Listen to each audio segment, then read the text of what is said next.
Text, Indeed Jobcast. Showcasing your skills, tips to strengthen job applications. Hi everyone, and welcome to the Jobcast.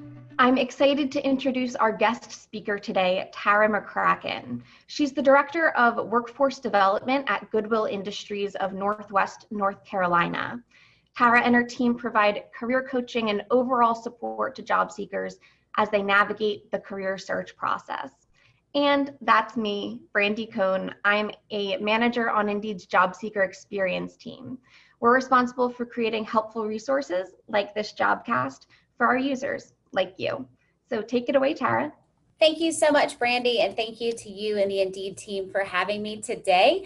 Like Brandy mentioned, I am the Director of Workforce Development, and basically that means that I work with employers to see what their needs are in the community, and then I work with job seekers and try to pair the two together. Prior to working at Goodwill and in the workforce development side, I spent several years in human resources, specifically in recruitment. So I have a lot of experience and stories to share with you about good applications, bad applications, good and bad interviews as well. So I'm excited to be here with you all today to talk to you about enhancing job skills. So let's get started. Learning objectives. Today we're going to dive into showcasing your skills and provide tips to strengthen your job applications. By the end of this webinar, you should hopefully be able to understand the types of job skills, determine which job skills to hone, explore tools for skill building, and communicate skills to employers effectively. Types of skills.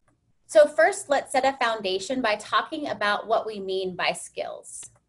Let me talk first about hard skills. When we talk about job skills specifically, they can often be broken out into hard skills and soft skills. So be careful not to confuse this with hard and easy. So we're using this term hard as in concrete rather than difficulty. Hard skills are technical knowledge or training that you have gained through any life experiences, including your career and education. Some examples of hard skills are things like database management, data analysis, specific job-related skills that you've gained. But soft skills, on the other hand, are personal habits or traits that shape how you work. So think of soft skills as the set of skills that make you a good employee or a good team member. Some examples are things like teamwork and creativity, adaptability. You know, soft skills are really important to recognize and something important to highlight. When we work with employers, we're often asking them, what are you looking for in candidates? And a lot of times employers respond that they're looking for individuals with soft skills like dependability, adaptability in the workplace. So these are really important to recognize and to know. It's also important for us to talk about transferable skills. These are qualities that carry over from one role to another because they're useful to employers across various jobs and industries. While many soft skills are considered transferable, there are also some hard skills that fall within this category, such as technical literacy, writing, and elements of customer service. Transferable skills are especially important to highlight when you're changing career paths. So when you think about, if I've been a teacher for several years and I want to go to a different industry, my transferable skills would be things that I've learned as a teacher that I can take into any industry along with me. With those definitions out of the way, let's talk a little bit about categories of skills. Various skills listed under business and finance, communication and interpersonal, leadership and management, sales and marketing, and data and technology. It may be helpful to think about specific skills as part of these category buckets. For example, think about your job title or specific industry and outline the key responsibilities or duties within that role. If you work in sales and marketing, for example, the key skills in that role could include marketing research, social media experience, sales analytics, and more. Think of technical skills related to your specific trade or industry. Identifying these skills will help you build your wording on your resume. So now that you know some types and categories of skills, it's time to put them into context of your own strengths and weaknesses. Take inventory of your skills. So it's important to identify and really know your strengths. Believe it or not, you will probably still be asked in an interview what's your strength and what's your weakness. You can practice identifying your strengths by reflecting on environments that help you thrive. So think broad when identifying your strengths. Strengths at home and in social settings can help you thrive in work environments. Another way to identify your strengths is to review your annual appraisals, maybe from a past employer. This really can provide on-the-job feedback from past employers and give you some information to put on your resume or to talk about later in interviews. Now for the big question. So do your current skills align with the job that you want? You need to know where you match. So you can highlight those skills you do have, but also know where the gaps are. So an easy way to find out what skills are required is to check the job description. Pick out the skills. Match keywords from job description. The job description that you do have, and make sure to add those to your resume. Also, reviewing job description is a great way to think about your next move. What position do you want to be in next? What skills are required? And what are you missing? I often work with job seekers, and if they want to totally transition into a different industry, this is always really important, something that I always recommend to individuals. Check out the job description, see what the absolutes are, what's absolutely required as a ticket in, and then what's hopeful, what do they hope candidates have? And use that as your guiding post to either gain additional skills or beef up your resume if you don't have that information matching. Check skills on Career Explorer, Indeed.com/career. Indeed also has a new feature called Career Explorer that allows you to learn more about various careers. And this is really cool. It's a great tool for learning about potential career paths and roles in general. But there's also a section on those pages specifically covering the skills needed for those jobs. Check out this example on Career Explorer, which provides more information on how to be a care coordinator and what skills are needed for this type of role. Again, this is so helpful if you're really looking to transition into a different position. If you've been a manager, you want to be a director level role, using Career Explorer will help you to see what you're missing and maybe what certifications you can go find so that you're more qualified for that role. My.Indeed.com. A skill screening page. Another great way to evaluate your skills is to test them, literally test them. You can take over 50 skills assessments, which are short tests created by psychologists covering a variety of skill categories, including administration, customer service, technology, and sales. You can access Indeed assessments at the bottom of your resume profile, which is just below certifications and licenses. Once you've completed an assessment, you have the option to share the results on your saved resume. You can hide these results at any time, but you can't retake that assessment. So keep that in mind if you do look into Indeed assessments. And I highly recommend these Indeed assessments. The job seekers that I currently work with, I'm really encouraging them to utilize these assessments. It kind of beefs up your online presence if you have your resume posted on Indeed. This new feature can really help you stand out by showing employers what you have, but it also shows employers maybe different types of skills that you might not have on your resume. You can find the assessments on your Indeed profile at my.indeed.com. Some employers might actually require that you take an assessment to apply, so keep that in mind as well. But you can also proactively take them to add to your profile, which employers can then search. So you can kind of use assessments in different ways. So you've got assessments that employers require or ask you to take as part of the job application. Or again, you can be proactive and go into the profile, take Indeed assessments, and add that to your online presence. And that's extremely helpful. Here's a little tip though. If you'd like to showcase your skills using Indeed's assessments, it's recommended to first take a test in an area that isn't relevant to your career, just so that you can practice using that tool. And remember, if you didn't do so well in the assessment, you don't have to make it public. That's something that I always like to share with job seekers as well. Skill building. So now that you've defined which skills to focus on improving or gaining, consider which learning option is best for you. Of course, there are formal higher education degrees, but there are also some alternatives. So don't forget to check out the chat. There's some really interesting articles there that coincide with this information. Learn new skills online. Screenshots from GCF Global, Udemy, Udacity, Coursera, and Ed2Go. So here are some great examples of online learning opportunities. Massive open online courses, or MOOCs, provide a flexible learning environment for you to advance in your career and gain new skills. These courses are often free, they're low cost, they may provide certifications upon completion. A couple of these that you see, we work with a lot. So GCF Global provides quick tutorials on everything from networking to Microsoft Office and more. They're really easy to access, and they really provide some great information. We also work with a lot of Ed2Go classes, and those provide low-cost 6-week certifications on a variety of different fields. They're extremely affordable, and most of them do have certifications connected to the classes as well. And these really help you to enhance your skills and really help you to gain skills maybe in a different industry of where you're looking to go. A lot of these online learning opportunities right now are also offering discounts. So I'd really look into those if you're interested in gaining some new skills or additional certifications. So volunteering can also help you learn and apply new skills, especially if you're transitioning between jobs or industries. I think a lot of people miss the opportunity that you can have with volunteering, and it really does help you fill gaps in a lot of different ways.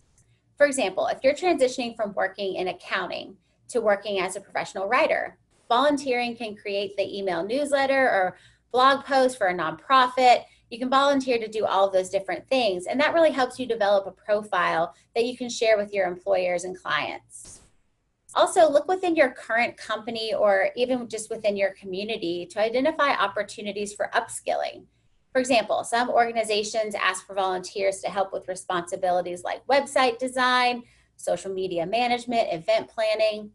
Volunteer work might also help you refine skills like management, creativity, and teamwork.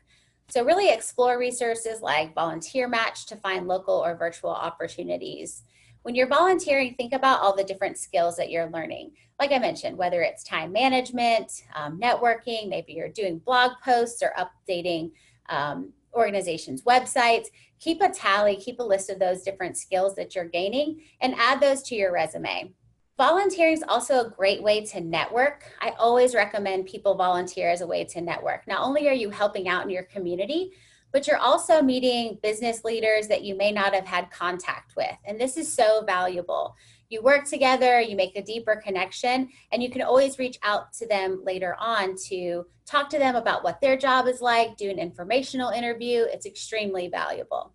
So let's talk about other ways to develop your skills. So one example is to set goals for yourself. So setting specific goals to improve your career helps you stay on track with your development. Make sure your goals are measurable, achievable, and relevant to your profession and to your goals. Then consider organizing a timeline to achieve your goal by setting a beginning and end date, as well as a smaller goal to achieve along the way. And that's so important. Once you're used to setting SMART goals or setting goals for yourself, you can include that in your resume as something that you're proficient at. Another way to develop skills is to find a mentor. A professional mentor is typically a superior that you respect and trust. Once you find a mentor, you can reach out for informal meetings, which can then naturally develop into professional mentorship.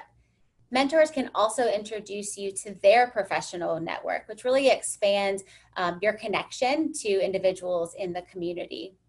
Another way to develop your skills is to take advantage of company training.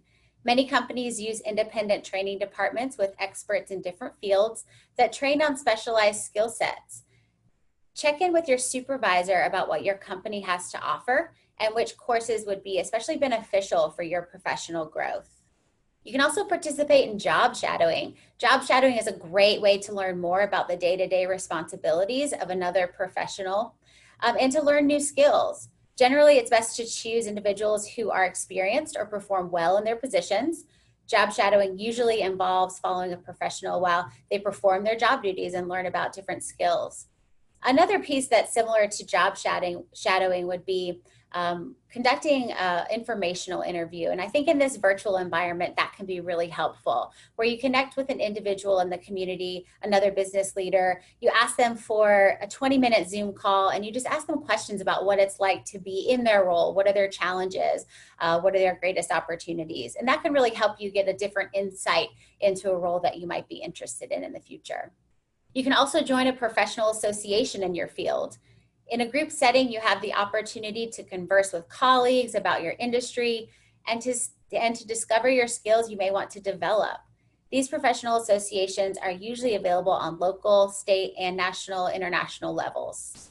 You can enroll in an online degree program as well. Companies often encourage employees to further their education with a degree or some other tuition reimbursement. There's a lot of programs available for companies that have tuition reimbursement as well. If you're advancing your career with a related program such as accounting and finance, you may also find that many of your credits are transferable.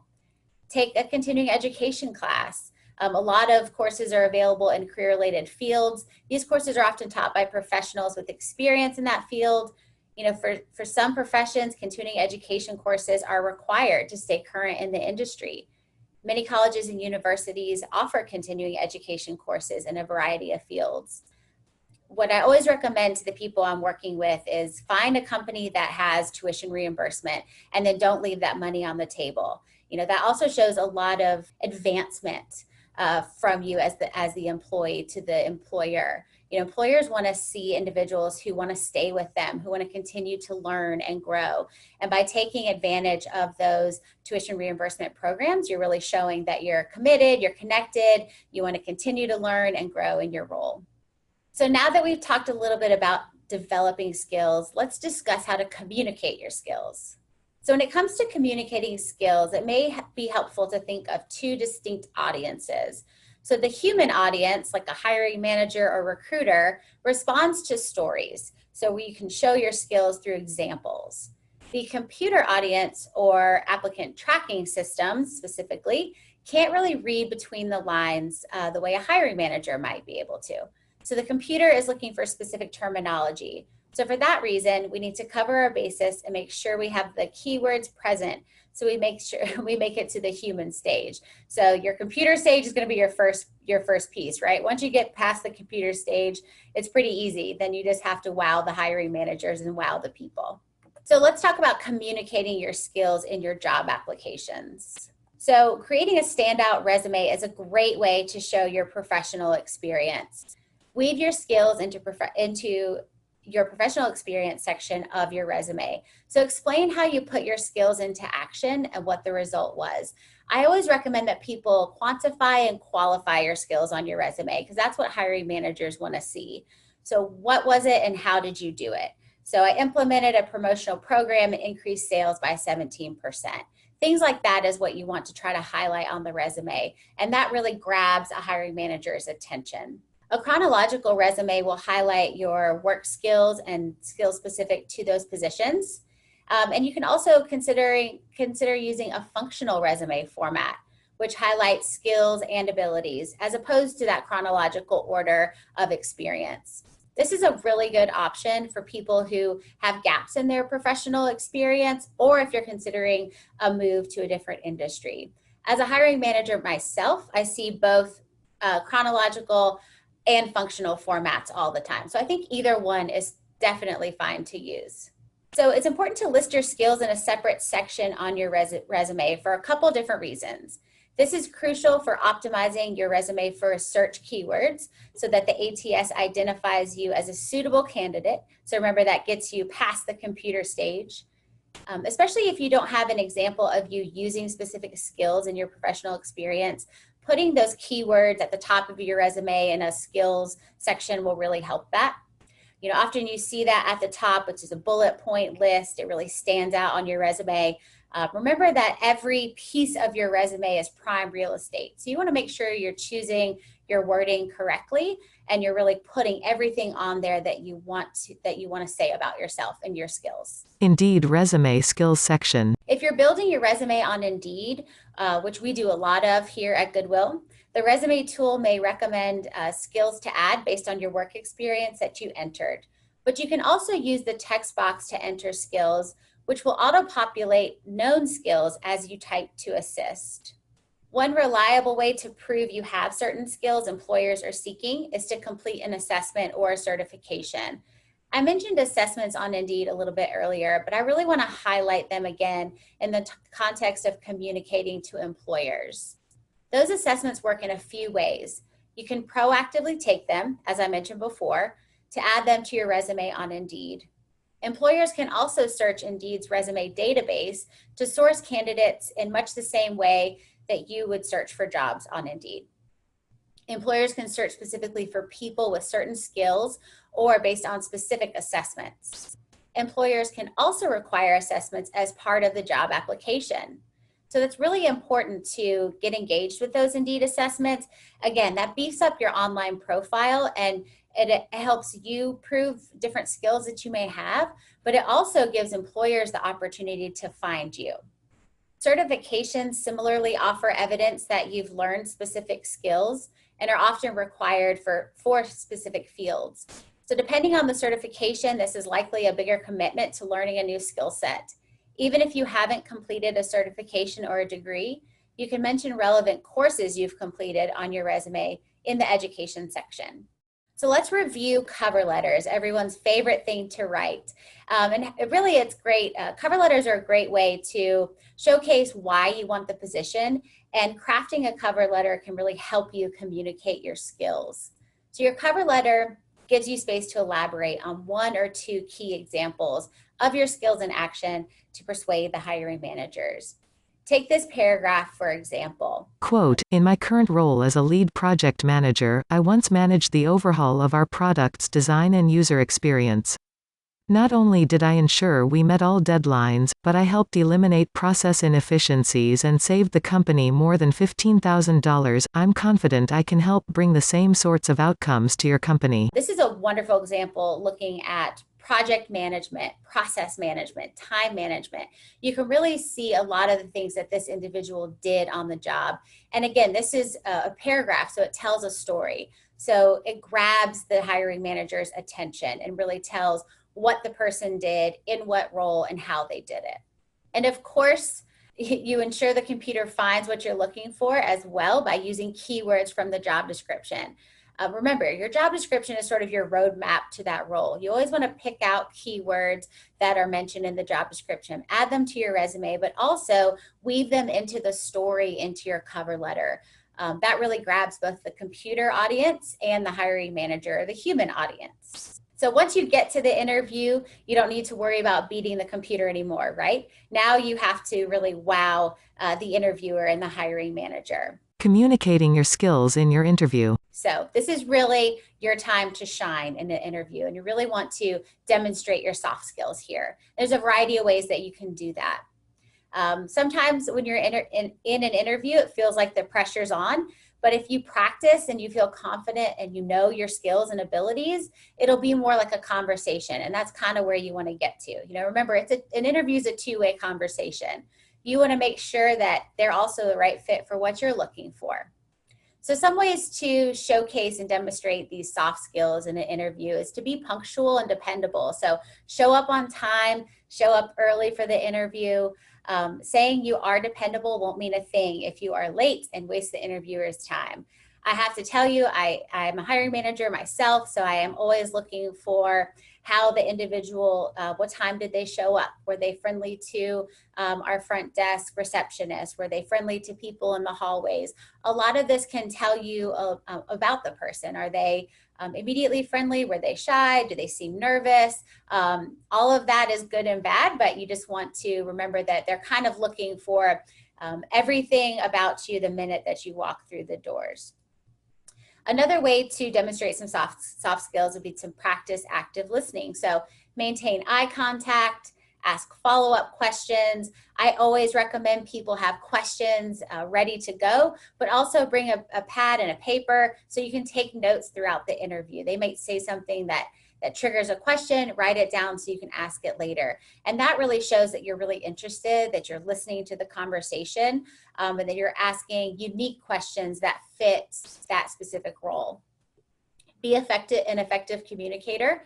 Speak clearly when prompted. Show integrity by answering questions about your resume and experience honestly.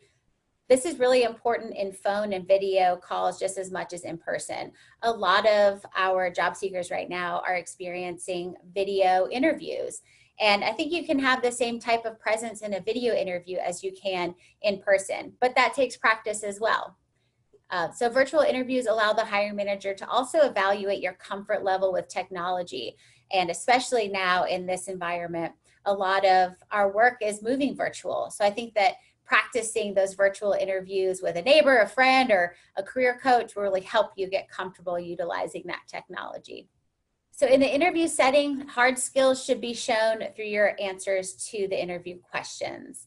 So be prepared to elaborate on skills listed on your resume. I often recommend that people use your resume sort of as your study guide or as a way to prep for your interview. You know, if you've been in the workforce for a long time, you may have forgotten all the skills that you learned 6 years ago or a couple years ago. So look back on your resume, think about the things that you've done, make notes about what you learned in those positions and what you can talk about in your interview, and that will really help you. The interviewer may also ask you to walk through like a portfolio if you have that. I've had interviewers also ask to walk through your resume, talk about your experiences from job to job. Also, you can maybe walk through a case study depending on what type of role you are applying for. Also, some interviewers ask that you complete a skills test, so be prepared for that. So be prepared for anything during an interview because you never really know what kind of questions they're going to ask you. What's really important though is to always be prepared to ask follow-up questions. Personally, as an interviewer, I find it interesting that people don't ask me follow-up questions because I know I don't explain everything about the role in the interview. So I want to know that they've thought about their experience and what they can bring to the job, but they also have questions about the role, the company, what it's like to work there, what you like about it. So make sure to be prepared to ask those questions or any question you want to know about the organization or the position. Be a star acronym. So as I mentioned earlier, the best way to communicate your skills to hiring managers is through stories or examples of your skills at work. When you tell a story, you can use the STAR method. You may have heard of the STAR method, or sometimes it's called the CAR method, where the C stands for challenge. It works either way. So the STAR stands for situation, task, action, results. And you can use this technique to give your answers a deliberate story arc that hiring managers can easily follow. Craft your story to address the following questions. So you always want to ask, what is the context of the story? What was your role in the situation? What did you do? And what did your actions lead to? So you can take a deeper look at this in practice. So the situation, you always want to think about the situation as an interviewer asking you, tell me a time when. And that's really when you'll remember, oh, I got to use the STAR method here. So if you really think about your experiences with the STAR method in mind, it'll really help you get through those situational questions. So let's look at another example here. So again, those situational questions are very common, and most employers are asking that because they want to know, what have you done, what issues have you experienced, and how did you solve them, or what part did you play in that? So in this example here, the interviewer asks, share an example of a time when you faced a difficult problem at work. How did you solve it? I ask this interview question all the time. We work with people, so I always want to know, tell me about a difficult time and how you solved it, or what was the issue and what did you do? Answer: I was working as a retail manager at a department store during prom season. A customer purchased a dress online and had it delivered to the store. One of my associates accidentally put the dress out on the floor, where another customer immediately purchased it. Before calling the customer to let her know about the mistake, I located the same dress at another store location nearby. I ordered it to be pressed and delivered to her home the morning of prom, along with a gift card to thank her for understanding. The customer was so thankful, she wrote us a 5-star review on several sites. So you'll see in this example here that the skills that this person is conveying is that they were retail managers. So they talk about what their role was. They are in customer service. They showed initiative. They showed problem-solving techniques, and they showed attention to detail. So this question, I would write it down because most likely you'll be asked this question or something very similar. And again, when the question starts with, share an example of, or tell me a time when, you'll know that that's the situational question and you want to utilize that STAR method to effectively answer that. So remember, your skills are the superpowers that make you the hero of your story. And I just really thought this was a great quote. You know, knowing your strengths, knowing your skills, be ready to use those superpowers to shine through your entire job search. It's not easy, but if you prepare and you really know what you're bringing to the table, it'll make it a little less miserable. Thank you, Tara.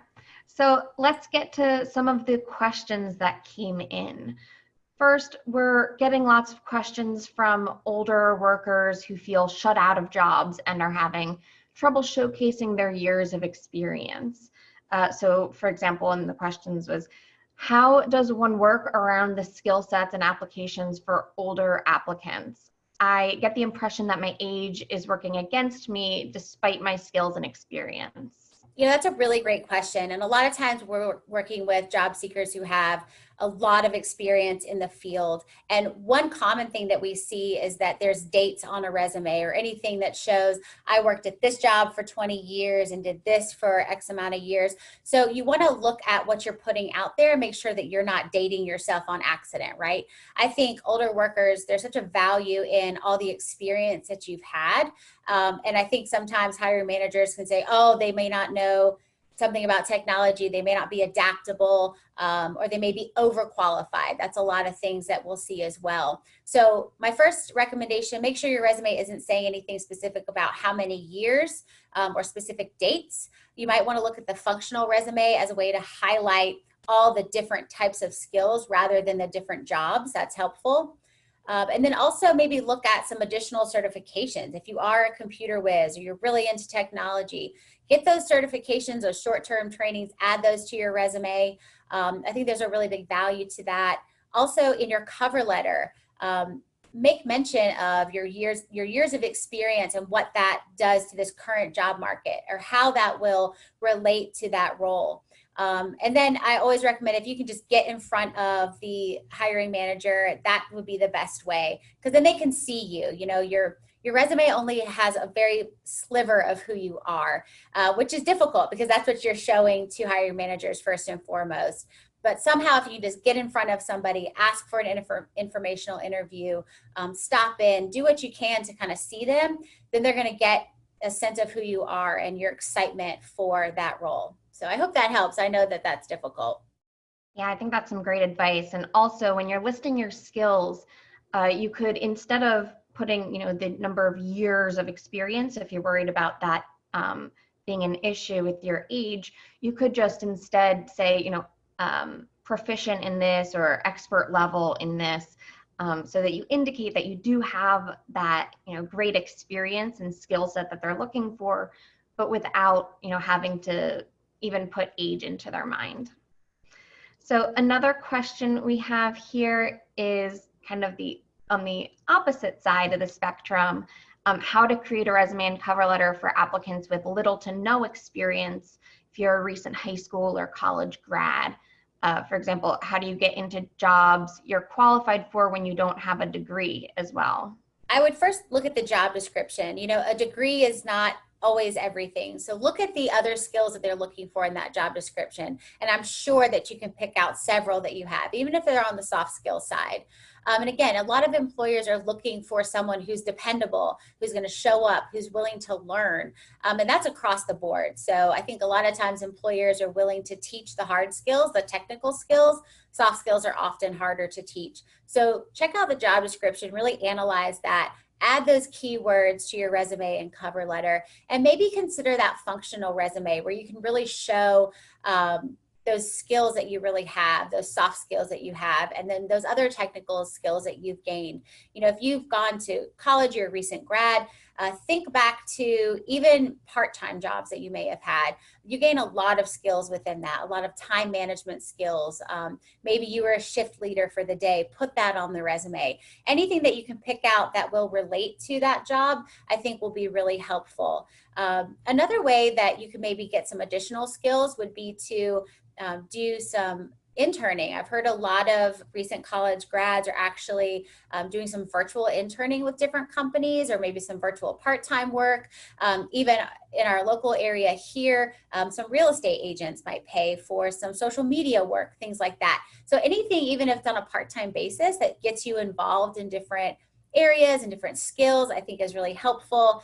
And again, volunteering, networking, professional groups, young professional groups, those types of things will help you, will help people know who you are, and I think can help you get into different industries. One other thing that we're seeing a lot of questions on is how to explain a gap in employment. Great question. The first thing we always recommend for individuals with gaps in employment is to stray away from the chronological resume, because that highlights those gaps in employment. The functional resume, again, that focuses on your skill sets first and foremost, and that's what you want to show. So I would focus on that first. Create your resume in that way. I also think that there's a really great way to talk about gaps in employment. And we practice this a lot with some of our job seekers. And there's so many reasons for gaps in employment. And the information that you're sending to the employer, you want to kind of massage your resume so that it doesn't showcase those gaps in employment in a negative way. Because then when you can get in person, you can really talk about what happened. Maybe you were caring for a sick parent. Maybe you had to be out of the workforce for whatever reason. And you can really talk about that in a way that, you know, I was out of the workforce, I was caring for a sick parent, but during that time, I read books on leadership. I took an online training class. I beefed up my Microsoft skills, my Microsoft Office skills, which you could do in a couple of days. So talk about the different things that you did during that gap. And really highlight that. And I think there's ways to put that into your resume as well under like skills and education, even if it's a quick tutorial that you took online. If you feel kind of proficient in that Microsoft Office, for example, put that on your resume. I think Indeed assessments would be another great way to showcase that. You've got that functional resume, you put it on Indeed, and you know you have skills in a lot of different areas. You just haven't done that in a long time because for whatever reason. Take those Indeed assessments and add that to your profile so that employers can see that. It's a good tip. I think that something else to remember, like you said, Tara, is that you're still building your skills even if you're not employed. So if you can just find the right way to express that to the hiring manager, it might even be a benefit. You know, you could be building your soft skills during that time. If you are, you know, acting as a caretaker, a caregiver, you know, you're building a lot of different soft skills than you would be if you were employed. So it may even be a benefit to you if you can express it in the right way, and always be honest about it. Even if, you know, if you were let go from your previous job, I think being honest and straightforward with the hiring manager about that does show integrity, which is another really important strength. So I think we're at time now, but just a reminder, if we weren't able to get to your question today, please post it to the community at go.indeed.com/showcasing your skills. And if you found this to be helpful, check out our other jobcasts. Our next one is on searching for jobs on Indeed. So if you're interested in learning about advanced search techniques, you can register for that and watch recordings from past webinars on the Jobcast page at go.indeed.com/jobcast. And finally, we've curated relevant tips and information about addressing the impacts of COVID-19 on your job at indeed.com/here-to-help. It's important that you know you're not alone and we're here for you. And last but not least, thank you to Tara for joining us and sharing her wisdom today. Tara, how can everyone learn more from Goodwill? Thanks. So Goodwills across the country operate independently, but we all focus on different types of employment and training and education programs. So to find your local Goodwill, check out the Goodwill International page, and that can show you more information about your career centers in your area. And, you know, job search is hard. It's tricky to navigate. So please reach out to us. Hopefully we'll be able to assist you in your job search. Goodwill.org/locator Goodwill INTL on Facebook, Twitter, Instagram, and YouTube. Thanks for watching. For more videos like this, don't forget to like and subscribe. Text Indeed Jobcast.